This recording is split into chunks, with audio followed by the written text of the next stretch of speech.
What's up, guys? How you doing? Chris Rod, Sun City Lawn Care.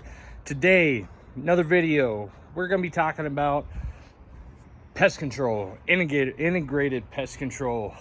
We're taking care of some issues because, well, that's what we do on the day-to-day. Plus, we want to make sure our lawn is in tip-top shape for the upcoming holiday, 4th of July. Yes, it's still 3 weeks away, but you know, the more prepared you are, the better your lawn is going to look.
Okay, so again, we're just showing you a couple of these and then I'm gonna start talking about this stuff. Little brown spot. Going back to that one. Let's see if we can point out a couple other things. Oh my God, is that what I think it is? Nope, just an almond. But that's a good topic. It's definitely gonna be a part of the conversation today. There's another one, Oop. Random brown spot, a little thinned out area there. Let's see what's going on here. Okay, definitely looks thinned out here. There's a couple pebbles, probably from my compost pile there. And let's see if we can find some more, and then I'm gonna start talking about these. Let's see here. The corner, this is thinned out from our leveling job that we did earlier this year. Nothing abnormal about that. Now, I'm also going to be treating this and kind of talking to you guys as if this was a client's property. Yes, it's my backyard, but if you guys are a lawn care operator out there and you guys are doing client work and you're trying to identify some problems, or you're a homeowner and you're trying to identify problems, we want to make note of this right here. Yes, dog poop. Keep that put that in the back of your brain housing group just for a minute. All right, so then we just got some thinned out areas over here. Nothing too crazy. Those spots that I showed you guys, that's definitely something that we're going to talk about today. Let's go on over here to our side portions. Okay. Nothing going on here. It's always thinned out against the wall. That's just grass filling in, right? Here's some spots I wanted to show you guys today. What could this be? Ooh, man, look at that. Look how low it is. But we got the Bermuda grass breaks throughout it. Okay, all right. That spot right there. As a homeowner, or if you guys are an operator and you're taking care of your lawn on your own, or you're having someone take care of it for you, you should be in tune with your property, with your lawn. I know for a fact, 2 days ago when I mowed that area, my mower scalped it down. I heard it when it happened. So I know for a fact that this is simply a scalp mark, okay? I can tell the soil's a little higher in this area as opposed to the areas that are, ooh, check out the ladybug. What are you doing there? You belong in my garden. All right. See this spot right here? Now, when you come across spots like this, or the other 2, 3 that I'm gonna show you, you can easily do what's referred to as a pull test. When you have a trouble spot, whether it be a little brown circle, and this could easily be misidentified as dollar spot, okay? Dollar spot is gonna be a fungus inside your yard that looks exactly like a dollar, quarter dollar, and it's a little brown spot, okay? That is a fungus. You will see that mostly in your northern grass types. You can see it in southern grass types if you are in an area with high humidity, okay? We're in El Paso, Texas. We've got probably 2% humidity, if that ever. So dollar spot, keep that in mind. Little brown spot. So when you come across spots like this, and let's go to these other 2 or 3 that I showed you over here, guys. When you come across spots like this, the first thing that you want to do is what's called a pull test. All you do is, when you're looking at the area, you're inspecting it, you simply try to pull up some of that grass. You want to give it a tug. So when you're tugging on it, and you also want to do this on the surrounding areas of the spot, because our first, and we're in June, our first assumption, or our first, oh, how do I want to say it? Diagnosis should be grub worms, pest issues. Okay, now here's another spot, and if it might, I hope I can show you on the camera, I hope it comes up, but this is actually a brown area that's got a little bit, a gray, bluish area. I don't know if y'all can see that coloration tint right there. But again, the first thing you want to do is what's called a pull test. Does the grass blades and the crowns of the grass, does it lift up real easy? Does it come off the soil and the soil is exposed? Does that happen? Okay, and nothing around here does. I'm doing these pull tests. Here's another brown spot. Oh, look how that one comes up kind of easy. Oh, that's just the grass blades lifting up. Okay, but it doesn't come out of the soil. This looks like grass that's just kind of folded over, okay? But that is a spot. Okay? But again, you're kind of pulling on that grass. It's just a simple pull test to see if that grass and the crowns easily remove from the soil surface. If that does happen, that is your diagnosis, okay? You have a pest issue. And what's happening, or what has happened over the course of April and May, you should have experienced or should have seen gray moths or moths flying around your yard, or you may have had pre-existing larvae from the June bugs that were dormant last year.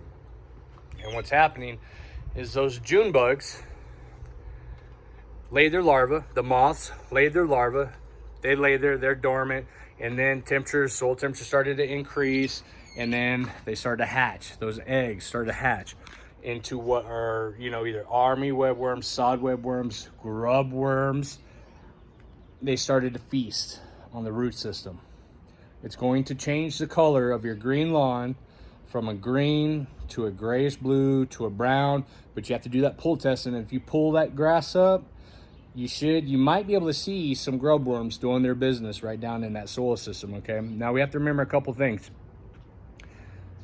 Grub worms can live at the top of the soil surface, top 2 inches, and they can also live 6 to 8 inches below the soil surface. So even though you do that pull test, those grubs might have done their damage already and moved on to a different part of the yard, which is why I tell you, when you do your pull test, not only pull up that brown area or that grayish blue spot the area, but also the green area around it, okay?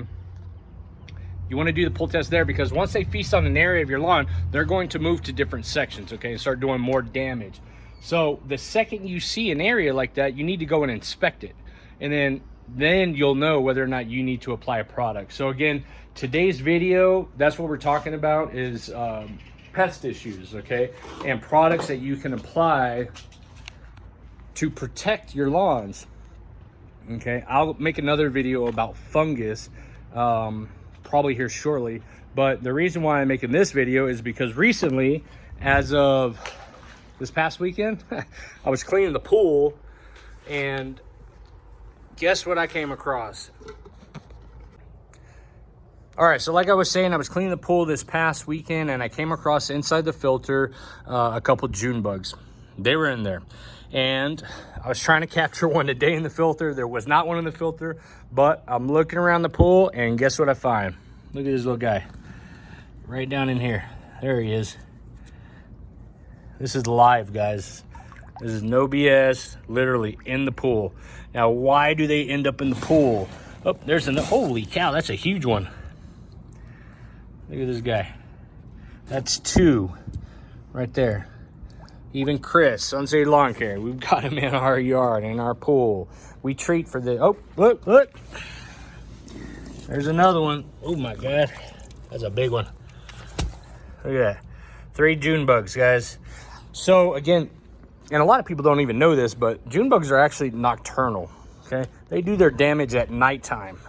So when you guys get up and do your watering in the morning, look for these guys. And if you see them, you know you need to put down a pesticide, okay? That pesticide, you can get commercial grade products, which is what we use. One of them is called Merit. It's an insecticide. Bam, Merit, 0.5G. This is your active ingredient, imidacloprid, okay? This is 0.5% of imidacloprid. This stuff is great. Does a fantastic job, has a residual. White grubs, mole crickets, bill bugs. And I believe, if I'm not mistaken, let's see if we can find it right here. Application rates, turf grasses. I'm looking for ants. I believe imidacloprid does have a residual on ants, but for a very short period. Typically these products, oh wow, you'd have to read all that to really dive into that, but I forget. If I'm not mistaken, it does for ants. And I'll show you this quick little clip. Ants crawling up the wall on my lawn into my garden bed.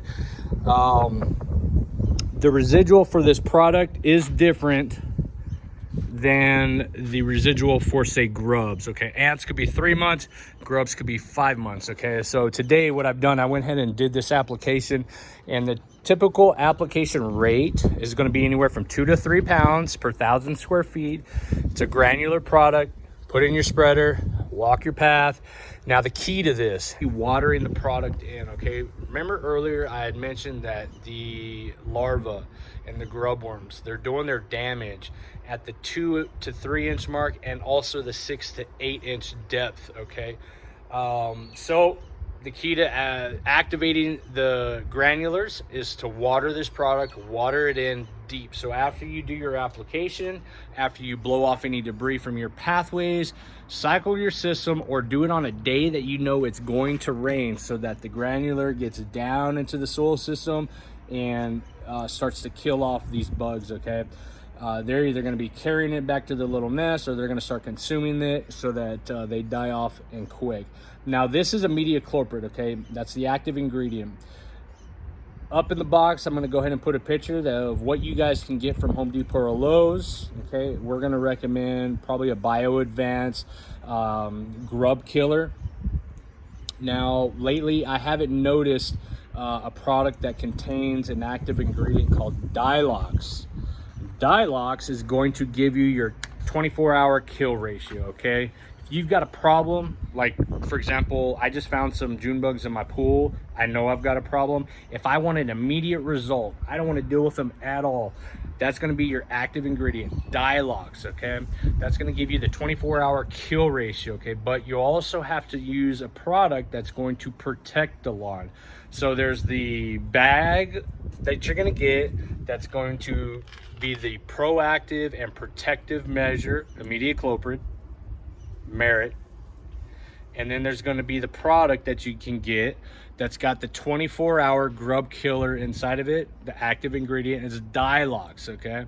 That's what you need to use if you're looking for an immediate kill ratio. Now that Dilox, what I recommend you guys do is if you know you've had grubs in the past year and they did some damage on your lawn, okay, it's best to go ahead and use that active ingredient product with Dilox in it. You can use that at any time of the season if you know you have a problem, okay? Now this goes back to integrated pest control. If you know you have a problem, then yes, I recommend you guys use that product that contains the active ingredient Dilox, okay? Bayer, BioAdvance, they usually carry a product that's got Dilox in it. The immediate cloprid product, typically that's going to be a broad spectrum. You can get that inside of the Pesticide. You can get that inside of BioAdvance. Bayer's got another one at Home Depot or Lowe's that you guys can get. And there's probably one or two. Seven's a great product. If I'm not mistaken, sulfluthrin is inside of the Seven product that you can get from Home Depot or Lowe's in combination with the immediate cloprid. Both great products, and they're going to do the job for you. Okay, so after you guys inspected your little spots inside of your yard and you've done the pull test inside of the brown area and you've done the pull test around the brown area in your green grass and that turf doesn't come up, okay, you know it's not a pest issue. So that goes back to, you know, being an investigator here in the lawn care business. You look at the dog poop indicator. What you guys are seeing in my lawn are pea spots. The urea inside of the dog pee is what burns the grass, okay? It does that urea nitrogen, okay, is too much for the grass and it smokes it right then and there, okay? So to compound that issue, if you happen to catch your dog doing his or her business in time, you take the water hose out there and you saturate that urine deep down past the thatch layer and the soil so it does not burn the grass. Those three spots, that fourth spot over there, dog pee. My scalping, I talked to you guys about that one. Now the last one I'm going to talk to you guys about today is this area right here, okay? It's got this bluish gray tint right here and it's brown. What I will tell you is that this area was worse a day ago. What I discovered, again, going back to being a lawn inspector, is the sprinkler head. The sprinkler head somehow freaking closed itself. This is one of those that you can twist and open wide depending on your angle that you guys want to water. This was closed for the past 3 or 4 waterings, so this area just wasn't getting any water. And believe me when I tell you that this area was a little worse than what it is right now.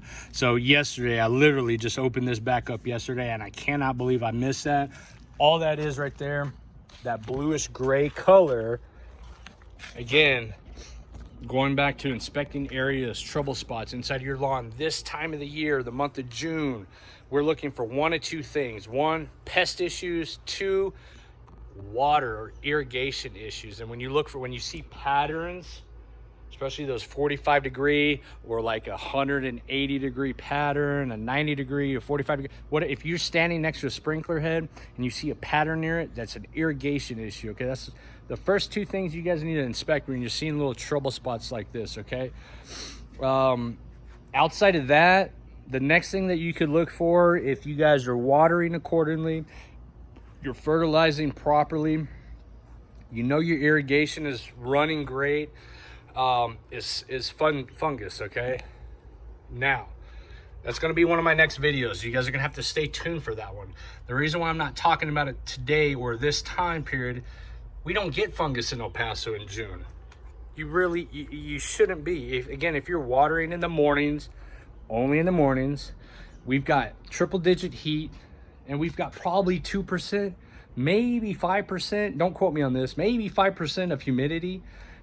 It's just not possible to get a fungus, because you have to remember, fungus is a pathogen, okay, that comes from high heat and humidity that stays inside of the grass blades.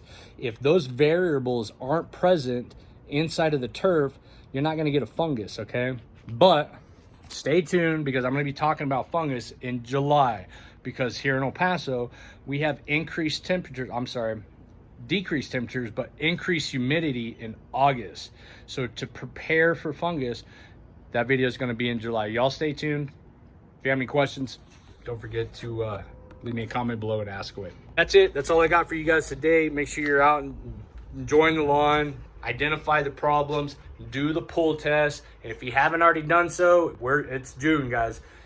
Get your June bug control down in the lawn. All right. Check you guys later.